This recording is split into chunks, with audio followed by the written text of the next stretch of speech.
ఢిల్లీలో రెండో రోజు తెలంగాణ డిప్యూటీ సీఎం భట్టి అలాగే తుమ్మల పర్యటన కొనసాగుతోంది. ఆర్థిక మంత్రి నిర్మలా సీతారామన్తో భట్టి తుమ్మల భేటీ ముగిసింది. రాష్ట్రానికి ఆర్థిక సాయం రావాల్సిన నిధులపై చర్చించారు. జీఎస్టీ సంస్కరణలతో రాష్ట్రానికి తగ్గే ఆదాయంపై చర్చ జరిగింది. కాసేపట్లో అమిత్ షాతో భట్టి తుమ్మల భేటీ కాబోతున్నారు. వరద సాయంపై అమిత్ షాతో చర్చించనున్నారు మంత్రులు.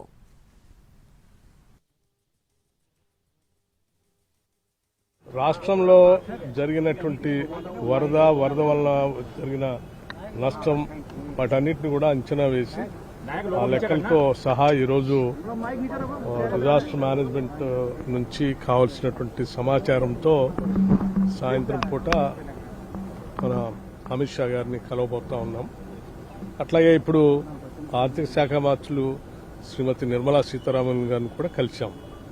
రాష్ట్రానికి సంబంధించినటువంటి ఆర్థిక పరిస్థితులు, అట్లాగే లోన్ రీస్ట్రక్చరింగ్ సంబంధించినటువంటి అంశాలు, ఇతరత్ర అంశాలు, ముఖ్యంగా రాష్ట్రంలో విరివిగా విస్తారంగా సాగు చేస్తున్నటువంటి పామాయిల్కి సంబంధించిన దానిపైన, క్రూడ్ ఆయిల్ పైన విధించేటువంటి సుంకాలని తగ్గించడం వల్ల రైతులు నష్టపోతూ ఉన్నారు. కాబట్టి పెంచమని ఆ సుంకాన్ని, ఇతరత్ర లోన్ రీస్ట్రక్చరింగ్ గురించి, కొన్ని ఎడ్యుకేషనల్ ఇన్స్టిట్యూషన్స్ గురించి కావాల్సినటువంటి ఆర్థిక సాయం గురించి వారికి ప్రత్యేకంగా రిప్రజెంటేషన్స్ ఇవ్వడం జరిగింది.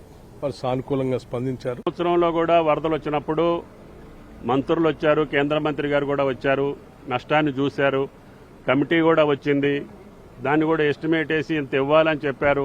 కానీ కేంద్ర ప్రభుత్వం నుంచి డైరెక్ట్గా మాకు వరద సహాయ నిధి కింద ఏమాత్రం రాలేదు. వాళ్ళు రెగ్యులర్గా ఇచ్చే ఎస్డీఆర్ఎఫ్ తప్ప ప్రత్యేకంగా తెలంగాణ రాష్ట్రానికి ఇంతవరకు వరద నష్టానికి కేంద్ర ప్రభుత్వం ఎప్పుడు ఇవ్వలేదు.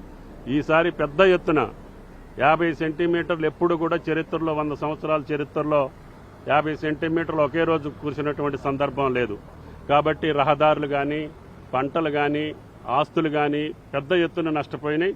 కాబట్టి దయచేసి వెంటనే కేంద్ర ప్రభుత్వం స్పందించి ఆయా రాష్ట్రాలకి, మిగతా రాష్ట్రాలకి ఏ రకంగా ఇస్తున్నారో, గుజరాత్ బీజేపీ పాలిత రాష్ట్రాలకి స్పెషల్ గ్రాంట్ కింద మాకు కూడా మేము 5,000 కోట్లకి నష్టం జరిగిందని చెప్పి ప్రాథమిక నివేదిక ఇస్తున్నాం. రేపు డీటెయిల్ రిపోర్ట్ కూడా కేంద్ర ప్రభుత్వం భరాయించేటటువంటి పరిస్థితిని మీరు క్రియేట్ చేస్తే భారతదేశ వ్యాప్తంగా 70 లక్షల ఎకరాలు ఆయిల్ ఫామ్ సాగు చేసే అవకాశం ఉంటుంది. అప్పుడు ఈ 1,50,000 కోట్లు పెట్టి ఇంపోర్ట్ చేసుకునే బాధ కూడా తగ్గుద్ది. విదేశ మారక ద్రవ్యం మిగులవుతుంది, భారతదేశానికి మేలు అవుతుంది, రైతాంగానికి ఉపయోగపడుతుందని చెప్పి ఆర్థిక మంత్రి గారికి చెప్పడం జరిగింది. ఆమె గారు కూడా వెస్ట్ గోదావరి కోడలు కాబట్టి, తెలుగు రాష్ట్రాలతో అనుబంధం ఉంది కాబట్టి, ఆ తెలుగు రాష్ట్రాల్లోనే ఈ పంట ఎక్కువ ఉంది కాబట్టి దాన్ని పునఃపరిశీలిస్తానని చెప్పారు. త్వరలోనే ఇది శాఖలతోటి సంబంధం ఉన్నటువంటి సమస్య కాబట్టి నేను వెంటనే దాన్ని పరిశీలించి పరిష్కారం చేస్తానని చెప్పడం జరిగింది. Thank you. కేంద్ర